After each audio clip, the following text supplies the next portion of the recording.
Eu vou falar sobre desigualdades em saúde na infância no Brasil, 5 mitos e verdades.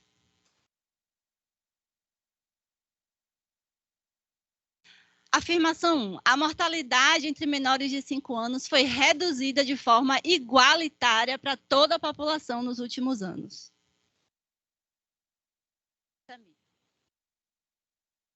O que aconteceu foi que a mortalidade entre crianças indígenas, pretas e pardas aumentou em comparação às brancas nos últimos anos. Então, aqui... Oh, meu Deus. Oh, gente, está tudo errado.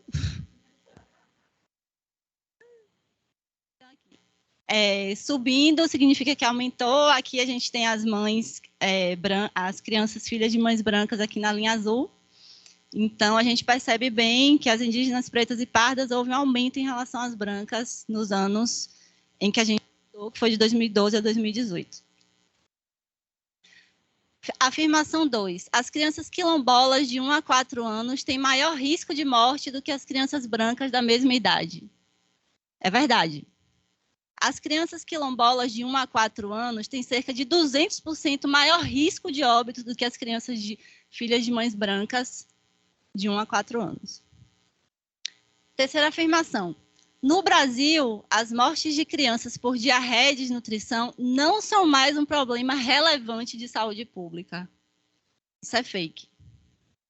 Na verdade, as crianças indígenas têm um risco de 1.400% maior de óbito por diarreia do que as crianças filhas de mães brancas. As crianças pretas têm 72% mais risco de morrer por diarreia do que as crianças filhas de mães brancas.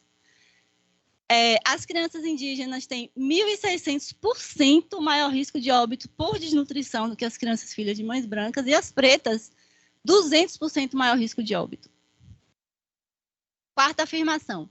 Mães indígenas e pretas têm maior chance de não realizar número suficiente de consultas pré-natal do que as brancas. É verdade.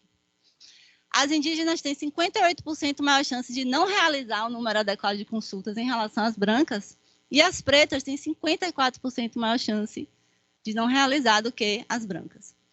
E, por fim, entre crianças que vivem em contextos socioeconômicos semelhantes, não são observadas desigualdades em mortalidade. Isso é fake.